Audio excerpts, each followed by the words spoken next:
Courtney Perez.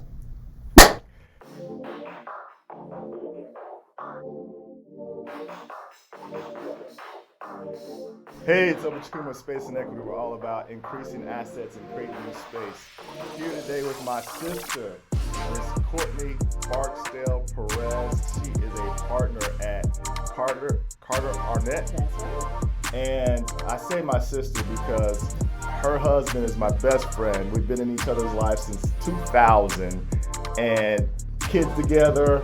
At this point, there's no other way to describe it. Pretty much. Family. Courtney, pleasure to have you. How you doing today? I'm great. Thank you for having me. All right. So we brought you on the show today because you are a very dynamic individual to start with. And oftentimes, proximity sometimes breeds contempt. And I wouldn't say that we take it all the way to that negative side of things, but oftentimes we can just overlook what's right in front of us because you're in commonplace. But before we get into that, I want to start with the origin story because I have a version of my man Ricky Perez encounter with Miss Courtney Barksdale at the time. But I want to get your rendition of what took place. Oh, this is so funny because Ricky has his own rendition too. It's hilarious. So my rendition, I remember standing outside of Johnson on like move-in day. And I was facing maybe talking to my grandmother or something, whoever was moving me in. And I see out of the corner of my eye, you and Ricky walking down the sidewalk. Mm-hmm. And I saw him stop and he went, and I tried to act like I didn't see him, but I did. Because then I went upstairs to Kendra, who would be become my college best friend, who was living next door in the room next door to me at the time. And I was like, oh my God, I just saw the finest dude walk by downstairs. She was like, what? And then we saw everybody later that night when all of the guys came down to check out all the new freshman chicks. Mm-hmm. In that space between between Johnson and Bostwick, and everybody was just hanging out. And my computer didn't work. Yeah. Which Ricky thought was a complete excuse that I came up with to get him upstairs to come and talk to me.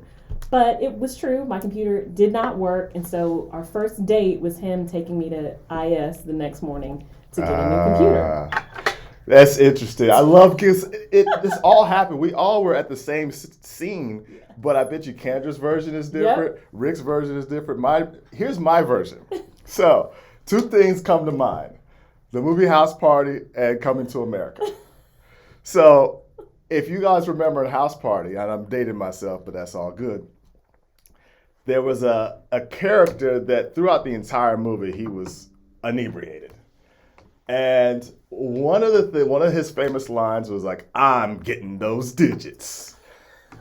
And so when Rick saw you, now mind you, we were there completely to see the new freshman chick. Correct. So this is August 2000, the year 2000, Wake Forest University, Winston-Salem, North Carolina. And the athletes are already on campus but the freshmen are the next group of people to come on campus. We live on the other side of campus. We live on North. So we had no business walking down Johnson. We were at the Babcock area walking towards Johnson. And Rick sees you, and my thought process is, dude, we're in college to soar Royal Oats. We ain't here to get booed up. And I just spent the whole, this is my best friend. We play football together. We're roommates. So I've got to imagine the only time we're not in each other's presence was maybe a month back in Ohio. He's in Cleveland and I'm in Columbus. And Rick had a few girlfriends our freshman year. And there was a couple that he was still dealing with, that one was on campus at Wake Forest. We're not going to name her name. Right. And the other one was a former... Maybe two. Two. It might have been. It might have been. So let's just say, one of them, she is from Cleveland too. She's from, I think, Shaker Heights. Mm-hmm. But he had a girlfriend that was not the one, but she was still in the mix. Mm-hmm. So when he, this dude, he was so resolute, I was like, I think he thinks he's going to marry this girl. I was like, she's pretty and all, but that's not what we're here to do right now. It's not the assignment. And I'm telling you, from my take on it, I think he knew that when he saw you, he was going to marry you. Yeah, he says that to this day. I And knew the moment I saw you. And it's just like that. And I was like, what's wrong with this guy? But anyways, here we are. 22 years later. 22 years later. Career, children. To be clear, that wasn't my assignment either. I took a little convincing along the way because I was just like, this dude is not serious. Like, here I am, this little freshman. He's been sowing his wild oats. Like, you're not going to get me caught up. But there I was, caught up. 22 years and 3 kids later. 22 years later. So here we are. So tell us, you're a trial lawyer and you focus on employment law. Tell me how that. Yes. So employment, I'm board certified in labor and employment law. So that's kind of like my bread and butter. That's the stuff I nerd out on. That's probably about 70% of my practice. The other 30% of my practice is high stakes litigation. So whatever's going to trial in my office. I've tried a patent case. I've tried an antitrust case. I just tried a $1.2 billion breach of fiduciary duty case. So my practice is really diverse. Typically, I represent corporations, companies, and governmental entities as defendants in lawsuits where they have been sued. But not always. Sometimes we are like, I represented a patent holder in litigation where they were trying to protect their IP litigation. So on both sides of the V, but largely representing corporations and companies, and entrepreneurs, and intellectual property owners, right? And when people are infringing on their patents. So I have a really diverse practice. I love it because no case is the same. Every day is different. The facts are nice and juicy sometimes in the employment space. Yes. But I really enjoy it. Okay. All right. You had a chance. So we're sitting here in UNI, which is the not-for-profit that I support as chairman of the board. And what we do is we provide employment opportunities for adults living with disabilities, veterans that have gaps in work or barriers to work. And at the end of the day, the thought process is doing whatever we can to eliminate exclusion. In the not-for-profit world, we often rely heavily on donations and support, and we're in a recession. Everybody's speaking around it, but we're in a recession. And your not-for-profit check is the first to go.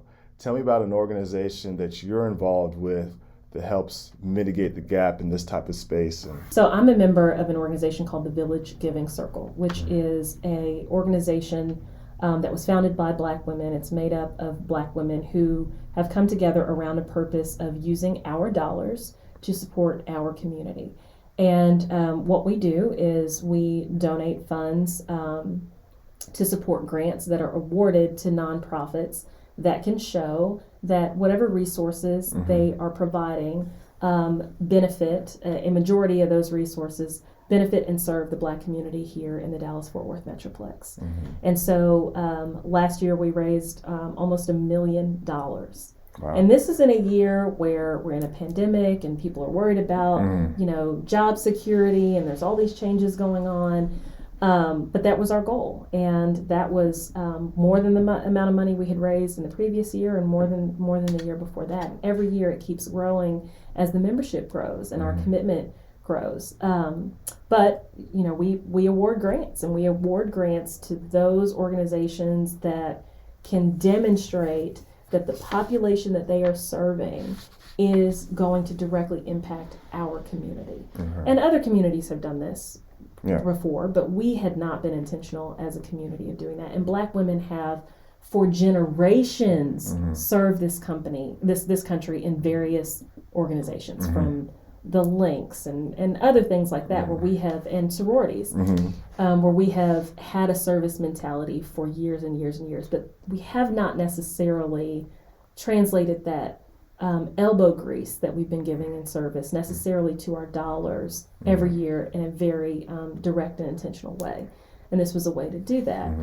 So the Village Giving Circle is definitely one. I think another organization that I'm involved in that has a direct impact, not really from a service perspective, but from a we're going to help ourselves. We're not going to wait for someone to offer us a seat at the table, we're just going to make our own table. Mm-hmm. And that's an organization called the New Round Table. And I'm the immediate past president of the New Round Table, which is an organization of Black women lawyers here in Dallas, half in-house counsel, half outside counsel. And our goal is to make sure that we are helping each other achieve our individual and collective professional goals, whether it be making sure that we are giving each other business, or making sure that we are expanding a network in a way that's going to provide a member an opportunity to land a promotion in an in-house space, or to land that GC position, or to make sure that she has all the tools and resources she needs to make equity partner at her law firm. Mm-hmm. So that's an organization I'm very committed to and have been involved in since its founding, and it's just right along those lines of empowering ourselves and not waiting for anybody else to do it, and not hoping that someone's going to understand what our needs are, identifying them ourselves, and putting our resources, our time, our effort, our energy, our money behind making sure that we are putting ourselves in a position to better our own positions in the community. I love it. Now, so as a profession, you're an employment attorney. Mm-hmm. You have a lot of legal background that is generational. So my question is, did you choose law, or did law choose you? That's a really interesting question. So to your point, you know, that game like Two Truths and a Lie, whenever you're in some icebreaker setting or whatever. And I remember being in this like leadership class with a bunch of young lawyers, and we had to do the Two Truths and a Lie game. And I can't remember what the truths and the lies were that I told, but I said I'm a third generation lawyer, and everybody guessed that was the lie. Wow. And that just tells you how rare that is, which, like you said, you know, we take for granted. Mm-hmm. But my grandfather went to Morehouse College and Howard Law School, and graduated, went to be a lawyer in Philadelphia. Unfortunately, he died when he was 49 of colon cancer, and was sworn in as a municipal judge at the time, on his deathbed. My mother went to Clark Atlanta University and Howard University Law School and was a lawyer. And my father is a lawyer as well. And he went to Georgia Tech and University of Georgia for law school. So that was something that I think I took for granted forever, right? That we were in this generational position to be lawyers, which I think was rare, right? And so for me, it was just like my dad used to take me around to the courthouse, literally to the criminal courthouse when I was growing up, and really little. I mean, like whose child is this in the courtroom? And my dad would be like, that's my child. So I thought what he did was very boring, and I thought he just talked on the phone a lot for a living, and I was like, I would never be a lawyer. And then I went to college and was a political science and communication double major. And so, of course, the next step then is law school. And I went to law school at a time, you know, where a lot of people, you don't necessarily know what you want to do, but you're like, I'll go to law school because I can always use a law degree. I would not advise people in this climate, with as much as that education costs, to make that decision. But it wasn't until I was actually in law school and in class and really doing mock trial that I had sort of the aha moment of like, oh, this is what I'm supposed to be doing. Okay, glad I made the right decisions up until now to get here, but it really I didn't feel like I was really like walking in any purpose as far as the law was concerned until I got to law school. So a little bit of both, you know, maybe it was destined, as they say, but I didn't feel like it was really my purpose until I got to law school. So you go to law school, you have a lot of success early. I remember when you finished, you were clerking for a judge in Greensboro, North Carolina. That's right. And you transitioned back to your hometown of Arlington, Texas. At this point, you're checking life boxes, and everything is aligning the way you want it. When do you reach that point in life where you're like, all right, I'm checking boxes and it's not enough? Yeah, that's a great question. What did that do to you? So for me, when I started, and I followed the blueprint, right? It was like you go to college, you go to law school, you go to the best law school that you get in, you do well your first year of law school, and then that'll set you up to get summer clerkships with the best law firms in the country. And I thought, and that's what we were told is the blueprint for success, right? You come out of law school, you have your job with big law, and that's like to make partner at a large national or international law firm. That's the goal. That's the blueprint for success. That's what you're told, or what we were told at least. And I remember it was after, so I started at the law firm when my oldest was 5 months old. And it's all about the billable hour at big law, right? Everything that you see, all the cliches you hear about big law, it's all true. So Suits is true. Suits is true. Suits is just a little more, extreme. Like there are things that happen in Suits you're like, that would never actually happen. But in terms of the grind, the billable hour, the always being available, some of the politics you have to play, being sort of the chosen one to get the right opportunities, to get on the right cases, all of that stuff is factual. Okay. So I think I got to a point really when it was after I'd had our son. So now I have 2 kids. I'm a 3rd year associate or 4th year, depending on how you look at it, because of the year that I clerked. And I just got to a point where I felt like I had built a really good reputation within my firm. I was getting all the work that I wanted, all the opportunities that I thought I could need. But I didn't see how I could continue along that course, along billing 2,100 hours a year and keep my head above water. I felt like I was drowning. I felt like, there was just so many more demands on my time with 2 kids that I just felt like this is impossible. And here I am feeling like I'm making all these sacrifices, but like to what end? To make partner here maybe 6 or 7 years down the road. And in the meantime, I'm sort of on the arbitrary hamster wheel. And of course, there's the expectation that you're going to build business. Well, how can you build business if you can never get off of the 28th floor of the Comerica building because you're trying to build 2,000 hours a year? Yeah. To build business, it takes investing in relationships. And if you can't get outside of the office because you're worried about are you going to meet your hours, you just can't do it all. That's how I felt at the time. And I also wasn't smart enough to realize my value and that I really had a lot of leverage to ask for whatever I needed. Okay. So I just felt like God was telling me at the time, it's time for you to go.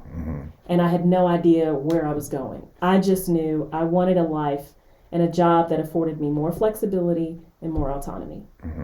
And I knew I couldn't get it there, but I had no idea how I was going to get it. Yeah. So I office shared with a lawyer at the time who said, you can share this office space with me. I have an extra office and I have some cases you can do some contract work on while you build your own book of business. I said, all right, I'm going to go do that. And I'm just going to put one foot in front of the other because I really had no idea. What I did not know is that lawyer was forming what would be the firm that I'm with now. Okay. So this was in, I'd say late August, September. By January, the firm that I'm with now had formed. And it was with one of the best trial lawyers in the country named Leon Carter. Okay. And I knew who Leon was. Of course, Leon had no idea who I was. Why would he know me, right? And I was like, this is a huge opportunity to go and be able to work with these guys. Yeah. And that was January, 10 years ago this year. Wow. And it was the best decision that I never personally made. I think the stars just aligned that way. And it was a real sort of testament to my faith walk, the way that I was It was listening to God moving you and saying, you need to be ready to be in this position. For sure. And you didn't see it. But that's an entrepreneurial step. Yeah. If one exists, That's... Absolutely. It took a lot of faith. And people thought I was crazy. And I'm sure you can relate to that. It's like, wait a minute. You have all this success here. And the managing partner of that firm flew back from an arbitration in California he was in at the time on the day that I was leaving and was like, don't do this. Wow. Why Why would you do this? And at the time, there was a lot of upheaval with that firm. The firm had been acquired by an international law firm. There were a lot of people leaving. And I said, look, I'm going to make all these sacrifices over the next couple of years. And then someone's going to say, oh, we can't make you partner because you don't have enough business. That's not going to work for me. Yeah. If I make all this sacrifice along the way. And I said, and at the rate we're losing partners, none of my advocates will still be here around the decision-making table when I'm put up. Yeah. And his only response was, I'll still be here. And to his credit, he is still there. He is still there. But yeah, I mean, people thought I was crazy. They were like, why would you walk away from this? It's a great paying job, and it's what everybody has said is success. Why would you walk away from that? And you really have to get over your ego in order to do that, because what will creep into your mind is like, well, what are people going to think? They're going to think that I failed. You know, they're going to think that something went wrong and that I failed. And it's not that any of that happened. It's just that this is, for whatever reason, this is what God is telling me to do, and I'm going to follow it. I'm going to trust it. When that move occurs, you know it, and you don't get any other data points besides this is the time to make the move. Absolutely. The most challenging thing is then going to your significant other, who is, as God designed it, they're made to be nearly polar opposite to us so that we can balance one another off. However, when it's time to tell them, I know this and trust me, I failed like every single time, and you've been there. So tell me how you do it. So I am fortunate enough that Rick, I think, trusts that I'm going to make good decisions, because I have made good decisions. And typically, honestly, he's the one that's pushing me forward if I'm like wringing my hands. Like, oh, I don't know if I should do this. Is I have a tendency to just overanalyze everything, right? I want to write out all the pros. I want to write out all the cons. I want to think 7 chess moves ahead and figure out if it's the right thing to do. And in that situation, you just can't, because you don't know what's coming next. But I had the only other kind of piece that I had about that decision that I can point to is a decision that I was going to marry Rick, and the decision to go to Wake Forest. So when you feel that, and you feel that pull, and you don't really have a rational explanation for it. You're like, I know this because this is the landmark I used last time. Yeah, exactly. And so, to his credit, he really does trust that, and he's usually the one pushing me, like, you can do this. And I'm like, I don't know, let me think about it, So I am very fortunate in that he was 100% supportive of that decision. He was sort of like, how are we going to make money? But what I will say, which is what a lot of other entrepreneurs who we think, pull themselves up by their bootstraps, and they went out here from nothing. And what you'll find is a lot of those folks had seed money, or they had some safety net or something that really... they knew that they weren't going to just fall flat on their face. For me, that safety net was knowing I could always go back to that law firm. I knew that they would take me back because they didn't want me to go. So I was careful not to burn any bridges. And I knew that I had other opportunities because I had made other relationships with other people at other law firms. So I knew that I wasn't like, if this just completely fails, I can always go back to that firm, or I can go to another law firm. And I also knew that my family was going to be able to support me, meaning my grandparents, my extended family. If I really were in a pinch, nobody was going to let us be homeless. And I think if you look at a lot of entrepreneurs who we think, man, they started this great company, and you keep digging into, you go to like how I built this, and you keep digging into how they started. Nobody really starts without a safety net. Nobody really starts from zero, or very few people, I should say. And a lot of people you'll go back to, well, I got a loan from my parents. Or, I bought a house, but someone gave me the down payment money. So I say all that to say, we do have a safety net a lot of times if we think through and we seek out the support. I'd gone to my grandfather and I said, look, this is what I really feel strongly about doing. And here's how I'm going to support my family for now. And this plan will last me probably, the next 3 to 6 months. And then I don't know. The true answer is I don't know. But I want to understand. I want to know that I have your support. I'm not asking for you for anything right now. But I want to know that I have your support in this. And he was like, absolutely. Absolutely. So I believed in myself. And I'm not a person that's going to let anything really fail. And I believed in the Lord and what He was telling me to do. But I also could rest assured that I had the support that I needed. And that's those of us who find the success is because it's always a village. That rugged individualism is a farce that doesn't exist in any capacity, even those who stated that it was. Well, it was created to exist for people to believe and support the meritocracy. that America was built on, the perception of meritocracy. 2000, so you got 3 kids now, and they're all, I love my godchildren, they're all doing great things in their own light, just being the humans that they are. And they're a lot, and they're privileged, and they're privileged because we made them privileged. For sure. How do you navigate that? Because what it takes to motivate a privileged child, it's a challenge in its own right. Absolutely. How do you navigate that? This is a daily conversation with Rick and I, because my children have not had really any adversity. And they certainly didn't have any of the adversity that I had growing up. So you've heard me reference my grandparents a couple of times. So I was raised by my grandparents. Both my mother and my father, even though they were both lawyers, struggled with substance abuse their entire lives.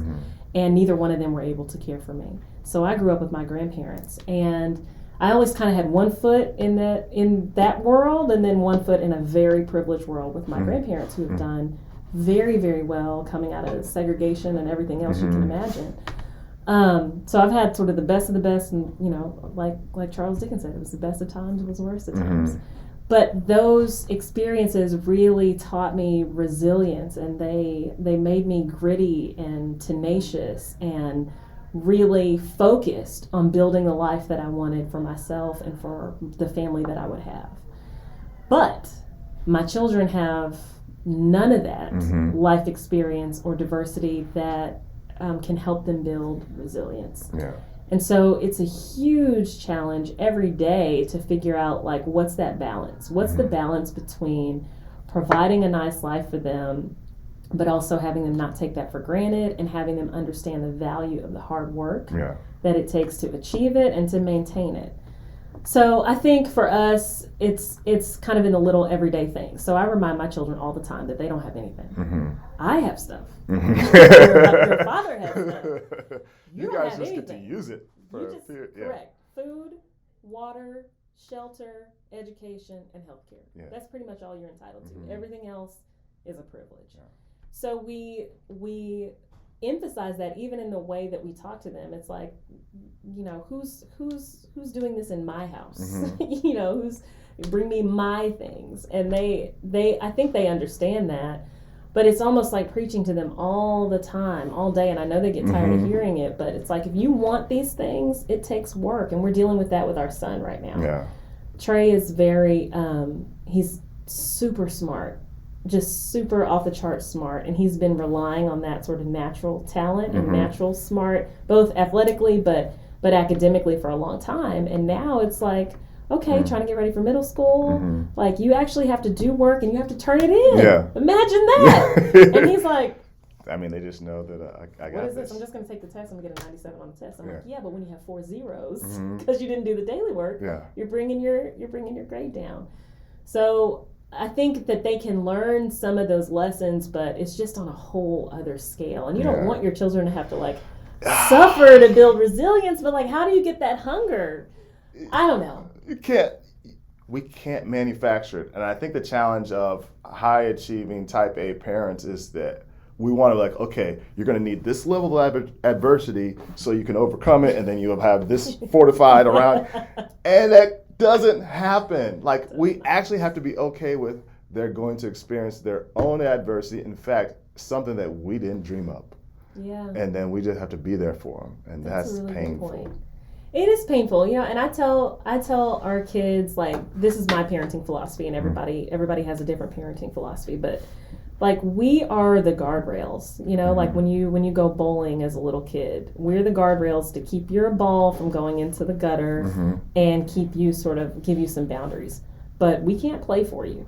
Yeah. And one day those guardrails are going to go away, and we'll always be here to give you advice. But you got to learn how to get that, down the lane straight without these guardrails. But I'm not here to make the decisions for you. I'm not here to tell you what path to take, to tell you got to do this, you're going to go here, and you're going to go there, and then you're going to do this, and blah, blah, blah. Some people feel very differently, and they exercise a lot of control over their kids' decisions because they have a very specific life they want their kids to lead. And I don't do that. So I don't view it that way. I look at it as we've just got to give you the tools and pray that when there comes a time in your life when you need some tools, that you reach back and you realize that you're well equipped. Yeah. And praying that we have really, really equipped them to deal with what they're going to have to deal with. But it's really hard. It is. It's having it all and you don't have it all. So I think sometimes we're just reminded how little control we have in all things, even though we thought like, now it is in our purview to hear the voice of God and follow, and then just let the chips fall where they may. But what happens is those gifts and talents he provides us, we tend to take ownership, as we should, but too much ownership. Oh yeah. So we don't leave enough room for God. We don't leave enough room for God, and then when we need God, we're like, I don't know what to do. Yep. So you wrote an article in 2019, and just to give some folks an understanding of where things lie, you definitely have economic success. You're a partner in a firm and a very high achieving, top attorney in your field in the state of Texas. You have 3 wonderful, beautiful kids that are well nurtured. You have a husband who loves you, who's my best friend, a really good human being as it stands. And you have extended family and friends that you have good relations. So you have everything that one needs to have in life. And yet, you're like, having it all, what does that mean? And some people would say, F you for even having complaints with those things in your favor. And what would you say in response to that? Yeah. And sometimes we say that ourselves, right? Yeah. Like, who am I to complain, right? And then that guilt compounds on the stress that you're already dealing with, because you're like, well, I really do have everything, so why am I feeling, I have nothing to be stressed out about. My bills are paid, my kids are healthy, and I come home to my husband that loves me, and I have a great security in the job that I'm in. But the reality is, all of that stuff comes with pressure, right? It comes with pressure to maintain where you are and the energy that it takes to do that. But it also comes with pressure to kind of reach like the next level of success, however you're defining that, whatever you want to call it. I think when we realize that we are feeling a level of stress, we really do ourselves a disservice when we don't allow ourselves to feel that, because we allow that guilt to overshadow it, right? So in other words, if you're like, well, like I've been in that place, I have all of this, so I have nothing to complain about, why am I feeling sad? Or why am I feeling stressed? And not really honoring how you're truly feeling at the time, whether that's because you are an overachiever and a high achiever and used to just pushing through, or whether that's because you feel guilty because what do you have to complain about? Yeah. Or whether that's because you just don't even have time to take your foot off the pedal enough to just acknowledge when you're feeling tired, when you're feeling stressed, when you're feeling sad, when you're feeling unmotivated, all of those things. So that article was born out of just an acknowledgement of, and it was called Burnout, the Cost of Having It All. It was an acknowledgement of you have all of these things, but it comes at a cost. And all of those benefits all come with a cost. There's only so much of you to go around. Yeah. And if we aren't honest with ourselves about those costs and taking inventory of those costs, then we reach burnout. And when you reach burnout, you just hit a wall. And even if you wanted to move forward and do some other things, you just can't. Or your relationships have been sacrificed along the way. And sometimes it's too late to rebuild them. How do you now, you wrote that article, the next year we go into a pandemic. I believe Frank, your little brother, so your stepdad passed away in that time frame. I remember you going to, basically you were the person that was counted upon to kind of hold everything together in Philadelphia where your stepdad and Frank grew up.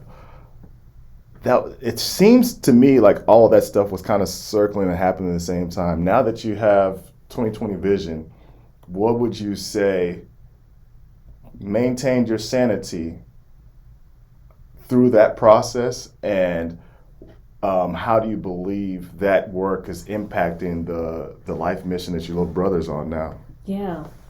Wow, that's a really good question. So this all happened in late 2018. So in late 2018, I was at a client lunch and found out that my nephew had been killed in a car accident. Wow.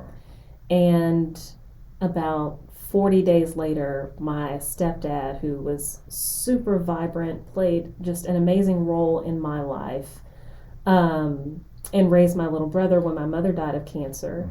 He got really, really ill very quickly and died. And like to your point, I was the one who went up there and was in the ICU with him, making the decisions with my brother, being a real support system for my brothers. My older two stepsisters were not in town. They would come later. But how did I go through that and maintain my sanity? The answer is I didn't. I did not maintain my sanity. I just was sort of putting one foot in the other and fulfilling the role that I had always fulfilled, which is I'm going to be strong. I'm the person that can handle anything and everything, even if no one else can. And I'm just going to push through. And that catches up with you. And so I was able to make it through those moments, I think. But then enter 2019. 2019 was a crazy busy year, and then the pandemic. Boom. So with the pandemic, when things came to just like a screeching halt, and I was used to living at 180 miles per hour and not really dealing, right? I was managing, but I wasn't really feeling, if that makes sense. Yeah. And sitting with some of the tragedies that had happened, or sitting with, why I felt this sense of perfectionism, why I had to be super in everything. Like, I think prior to the pandemic, if you ask people, how would you describe Courtney? They're like, oh, she's Superwoman. And I took a lot of pride in that.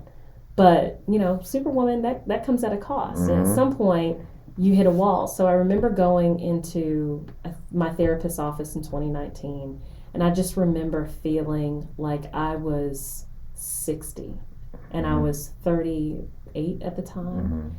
And I just went and I just like bawled, and I just unloaded, and she said, okay, write on a piece of paper all the things in your life, all the areas. And so I did, and there was like all of these papers, right, of all of these responsibilities that I had, and all of those came with the benefits that we're talking about. But and she's like, okay, where is Courtney in this? And I was just like, I have no idea. Yeah.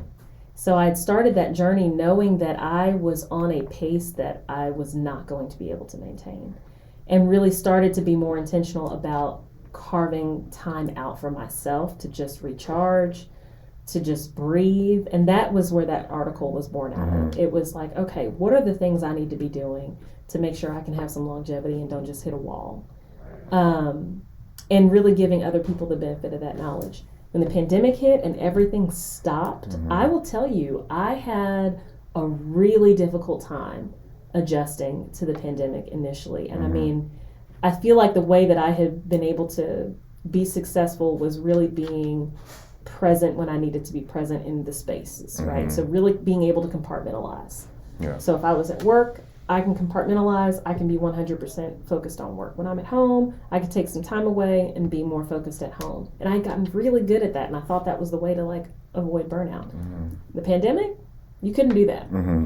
And what I realized was that a lot of my self-worth was tied up in my productivity. Yeah. Because when I was unable to feel like, oh, I'm doing all the things, I'm so busy, I'm doing here, I'm there, I'm doing all this. And then suddenly I was 100% depressed because I felt like a failure. Because suddenly I was either doing nothing or everything I was doing was ineffective. Because I was like trying to make chicken nuggets and have this conference call or what have you. So that adjustment was really, really difficult for me. I think it was really difficult for a lot of professionals. And we hear about it with, the working moms or whatever.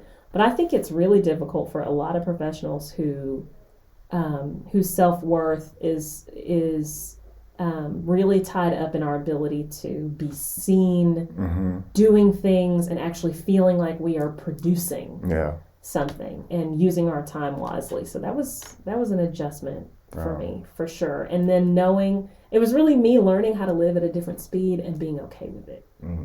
That was a lesson for me in the pandemic. Mm-hmm. And I hope that a lot of us can take some of those lessons from the pandemic where we were really just forced to slow down. We were forced to be more introspective about our relationships, the people that we're living with, forced to really be introspective about whether the career that we were in was working for us at this season in life.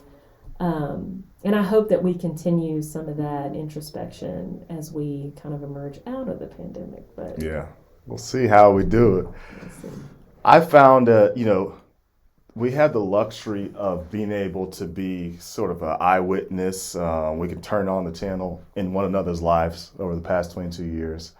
And there's a lot of similarities that I know better now that I didn't know then. Like, for instance, part of my my self-worth was all aligned with the successes I had. Mm-hmm.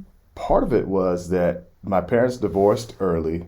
My dad came to this country from Nigeria, and there was a not finishing the drill component of his life that I felt that it was my job to take the mantle on and finish on his behalf. He didn't ask me to do it, but I felt that way. We take on so much of our parents'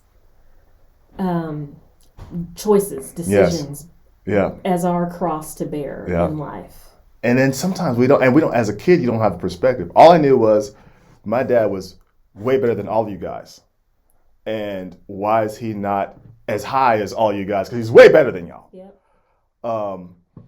And I knew part of the story. I knew some dynamics of the story. But then growing up and living, you get to this place like, oh, I see how that could have been an issue. I see how he changed his priorities and it was for the better. But as a kid, you don't see that. Mm-hmm. So my question to you is, how do we reconcile the humanity in our parents, the places where we owe them forgiveness for passing judgment when we didn't have all of the story? Oh, that's such a great question. So when my mom died, I was in law school. She and I was not speaking to her at the time. We had no relationship whatsoever. I had just cut her out of my life. And then I got a call that she had pancreatic cancer. And I knew that was bad, obviously. And then I went to see her, and she was having like a procedure to determine basically whether or not she was eligible for this only life-saving procedure that exists for people with pancreatic cancer. It's called a Whipple procedure. And the doctor came out and told me she's not going to be a candidate for the Whipple procedure, and asked me if I was taking the rest of the semester of law school off. And I was like, why would I do that? Like, honestly, it never occurred to me that I would do that. And that sounds awful. It sounds harsh to people, but it just wasn't the kind of relationship that we had. And I don't think I grasped like the seriousness of, the fact that she probably only had 6 months to live from that time. And she didn't even make it 6 more months. And I remember she was planning this huge 50th birthday party, and I wasn't going to go. And I was just like, it's going to be more the Diane show, and I'm not here for it. And Ricky actually was the reason that I went. He's like, you really need to go. You're going to regret not going if you don't go. And that was the first time I really saw her. I was like, okay, she's dying.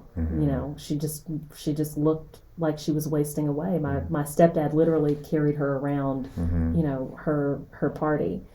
And she was dead, a month later. And she died when I was on the way. My stepdad called me and was like, you need to get here now. I was interning at a major law firm, and I told the firm, I said, look, I hadn't told them anything about what was going on, and I told them, look, I need to go. My mom's dying, basically.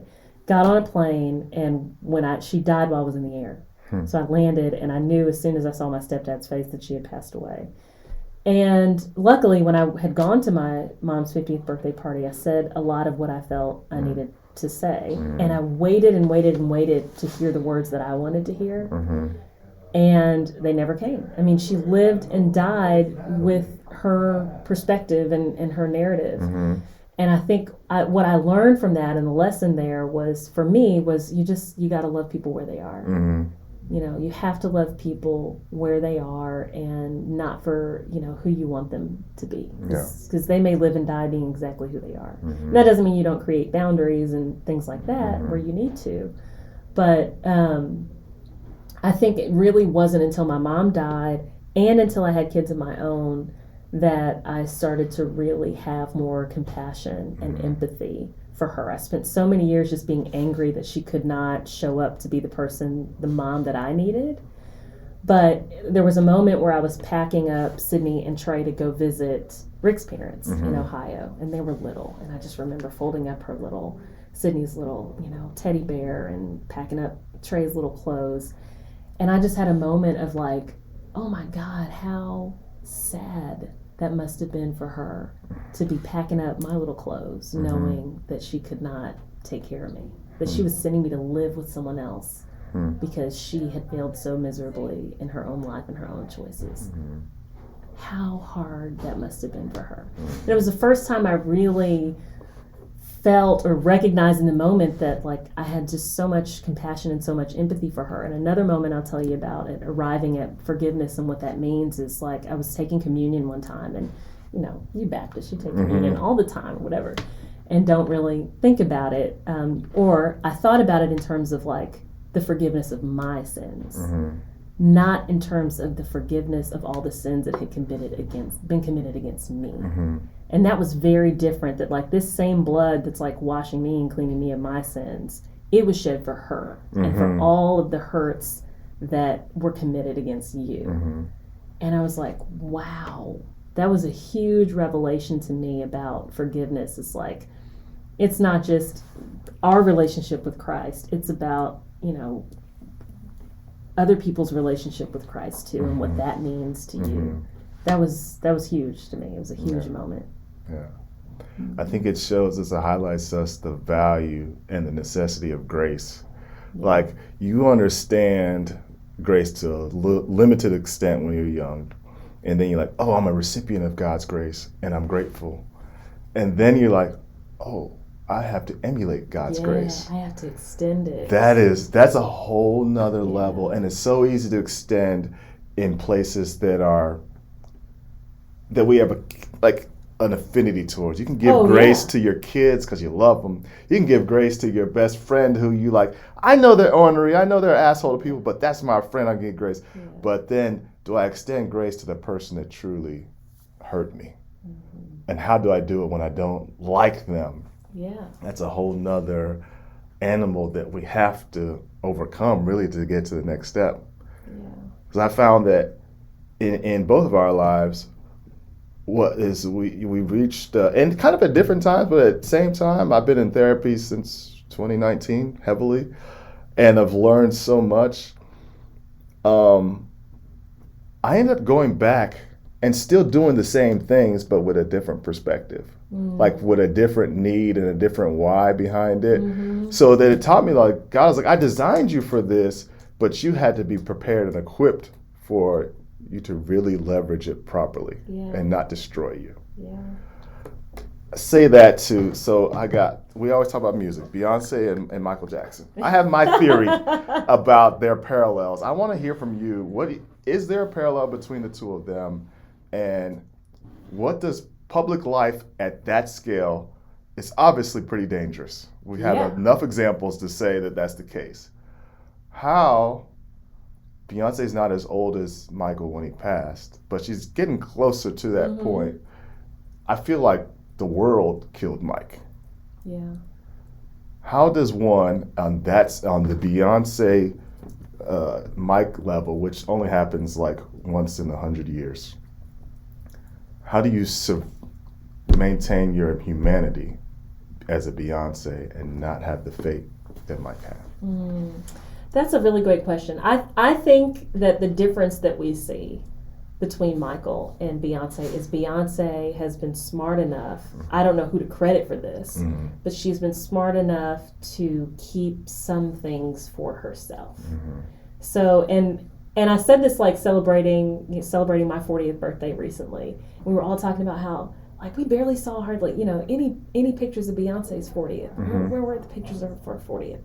And you know what happened, because she did put out pictures of her going on this yacht party, and you can kind of see people in the background. She basically flew everybody that she loves onto this yacht for, I don't know, a couple weeks, I guess.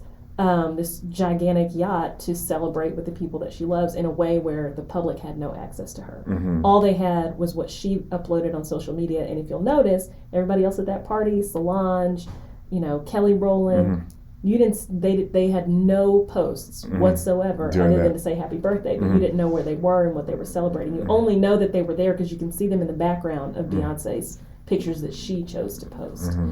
So I think there is something to be said about her ability to keep some of her life private.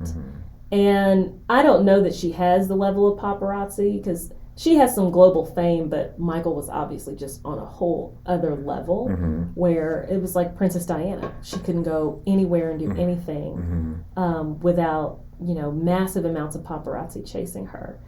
But Princess Diana was similar to Michael Jackson in that very little of her life was left private. And the public are just insatiable vultures, right? They'll take and they'll suck and take everything that they can. And for whatever reason, credit to her people around her, she has really been able to keep portions of her life very private. And that is something that I think we never saw from Michael. And maybe he would have, maybe to his detriment, right? And I think he also had a lot of yes people around him. That's not to say that Beyonce and Jay-Z can't find all the yes people they want, but they have people who have known them from childhood around them. And like Jay-Z will talk about in his songs, how the best friends that he had when he was selling drugs are still around and involved in his children's life, and he's there to pick them up out of jail when they get out of jail. So there's something to be said about having those people around you still that keep you very grounded, that remind you of what life is really about when you have access to millions of dollars and you can make life whatever you want. So well, I'm going to close with this, a little bit of a transition.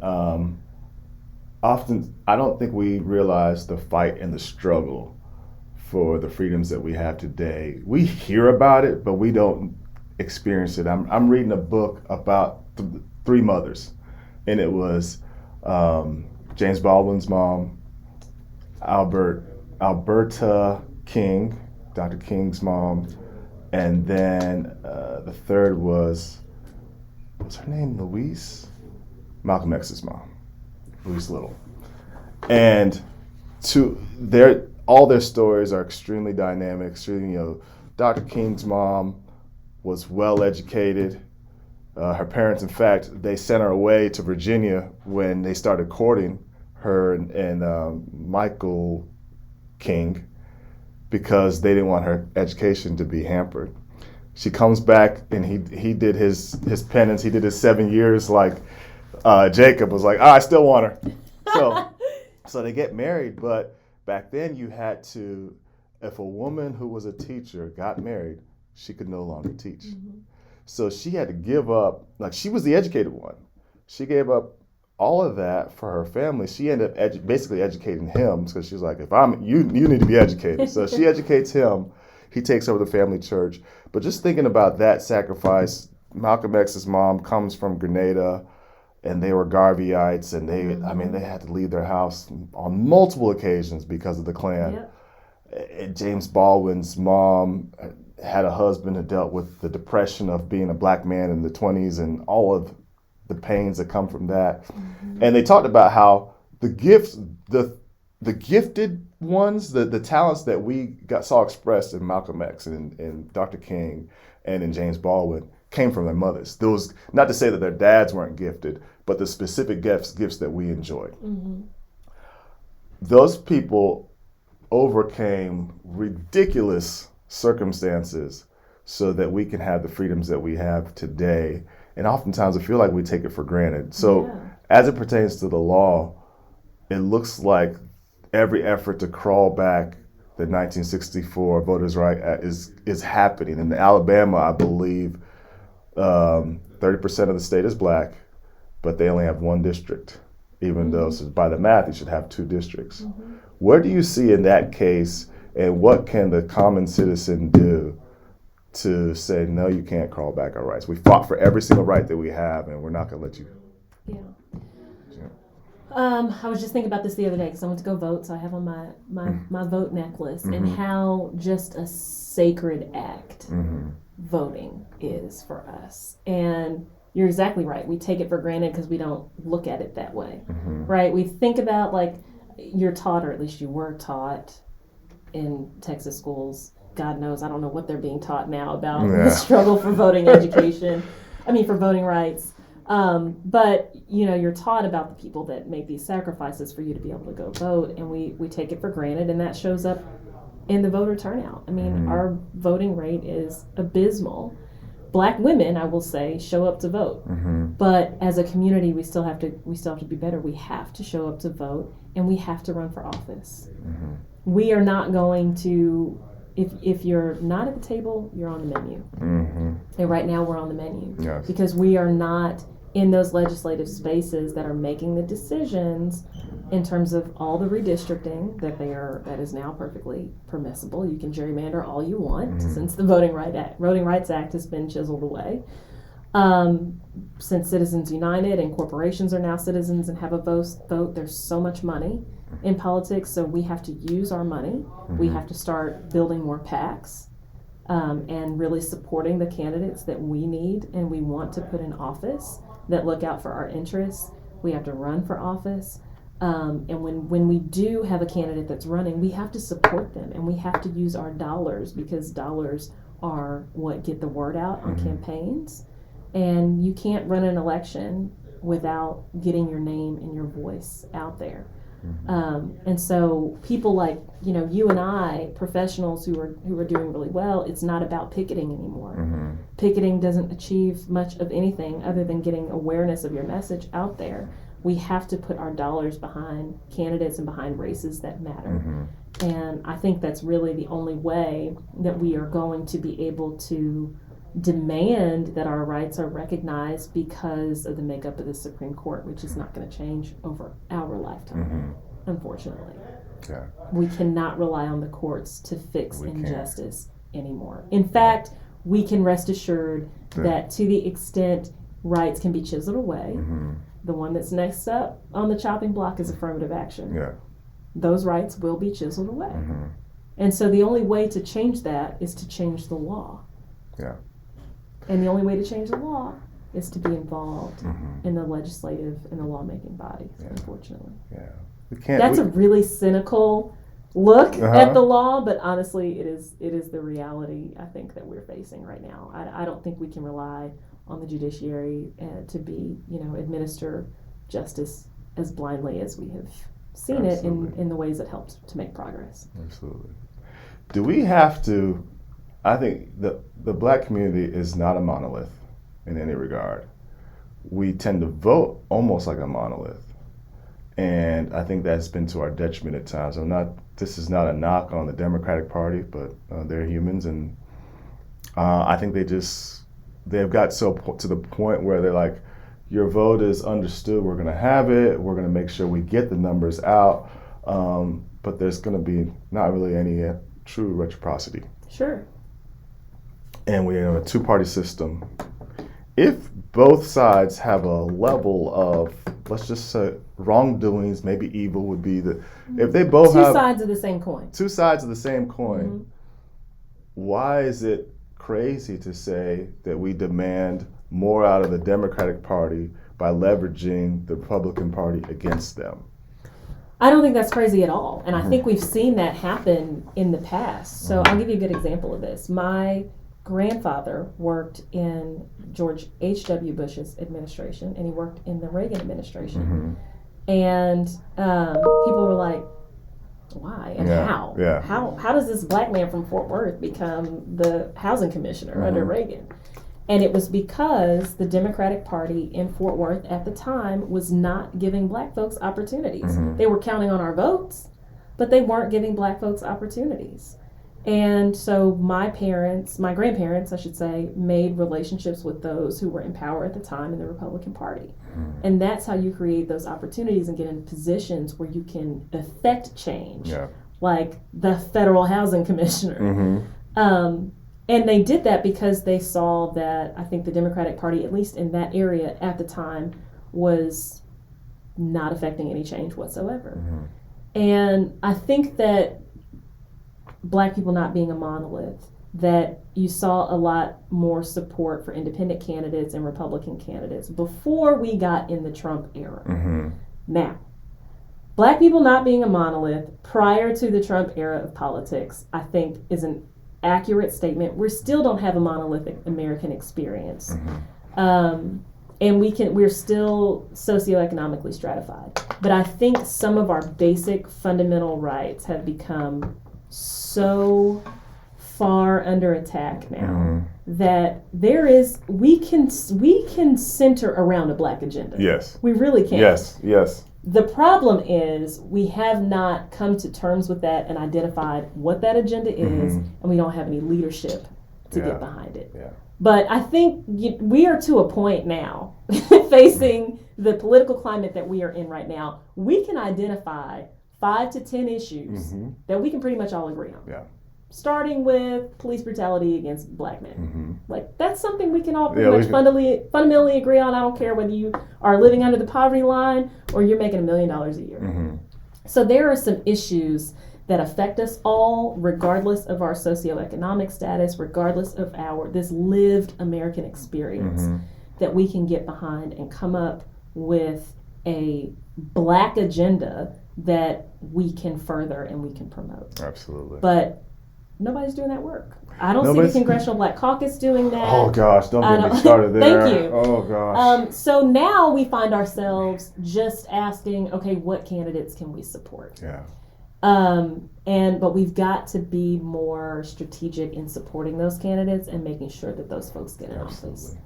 I think and it's starting to dissipate, but there was, I think, the comfort in post-affirmative action. The 90s was an era where if you just get along, then you should be good. Don't ruffle the feathers. Yes. But I mean, the Bible says the kingdom of God suffereth violence and the violence take it by force. What I interpret that to mean is that you have to go on offense. You can't be on defense and like, well, if we just run a conservative defense, we should be good to go. We won't. No, you have to go on offense.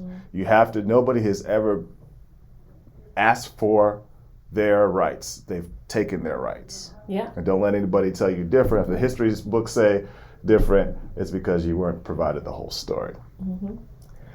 That's a lot to close with. But the truth of the matter is, I think that there's something to be said about being bold in your righteous and bold in what you believe God has positioned you to do and not being passive. I think Black people need to do less passive work and more aggressive work, unfortunately, because that's the only way America listens.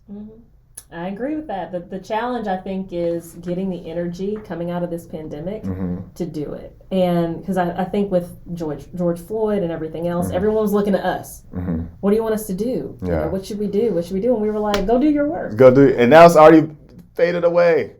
Corporations, we're going to give $20 billion to Black organizations. And then, one, they haven't even been given the real money. Right. And two, there was no agenda tied behind it. Exactly.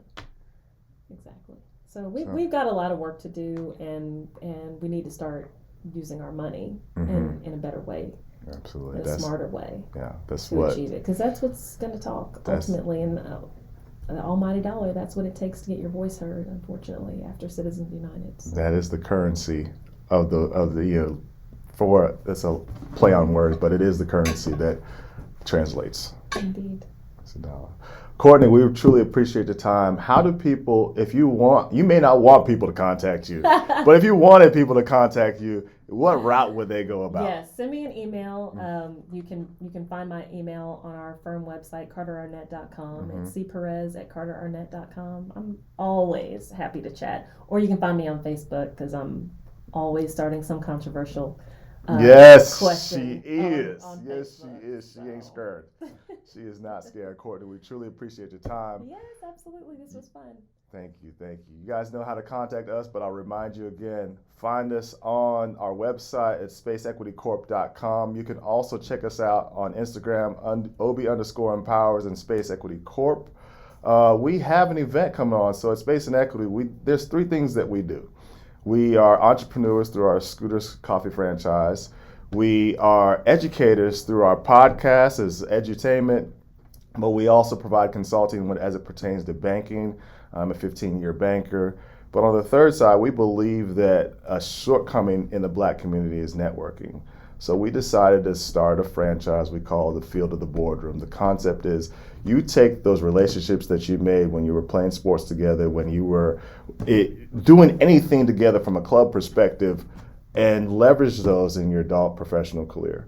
A lot of times, former athletes find great success because of their competitive nature in the fields that they find themselves in, professional fields, but they don't go circle back and say, who do I know that does X, Y, Z? And that was the concept of the Field of the Boardroom. So we're having our 2nd annual FTBR event in Charlotte, North Carolina, February 17th through the 19th. At the, what location, Chida? JW Marriott. At the JW Marriott. You can find that information on our website. It is the Black Tech Series. So we have great speakers lined up. It's Nigerian. If you know Courtney, you know some Nigerians. Well, I do. And you know that we love our titles. So this is my cousin, my brother. Dr. Onyejakwe is a retired major in the Army. He is a physician by trade. He also has his JD. He probably already has a PhD as well. He's a VP at the most educated immigrant group in the United States. Amen. And we are exceptional people in all sorts of ways. So he'll be our keynote speaker from a VP from 23andMe. We have Tosin, your sister, your Delta sister, Tosin Diratoya. Tosa is with Delta. She's leading Black women in tech in Africa. She's got a few other titles as well. I don't know if she has as many degrees as Dr. Onyejakwe, but she probably has 2 or 3 at this point. 2, 3. She'll be on the panel discussing tech as it pertains to the African diaspora. We have Ed Carbo, also Wake Forest grad. He's a VP at Google. Google will probably be putting some driverless cars out there, and if you see driverless cars by Google, you know that Ed had something to do with it. Ed's going to be there talking about tech in the corporate space. And we have my brother, my youngest brother, his wife, Dr. Danielle Chikuma, not to be confused with my Dr. Danielle Chikuma.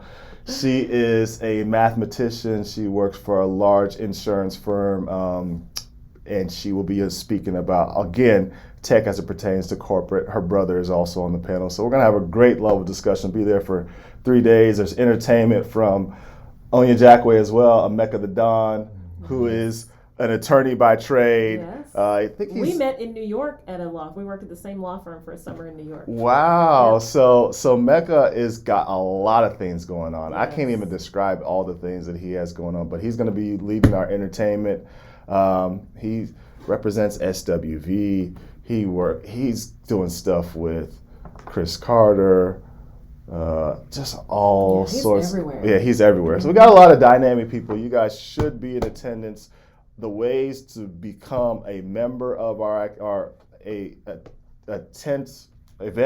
attendee, all that can be found on our website, Space Equity Corp. Click on FTBR2.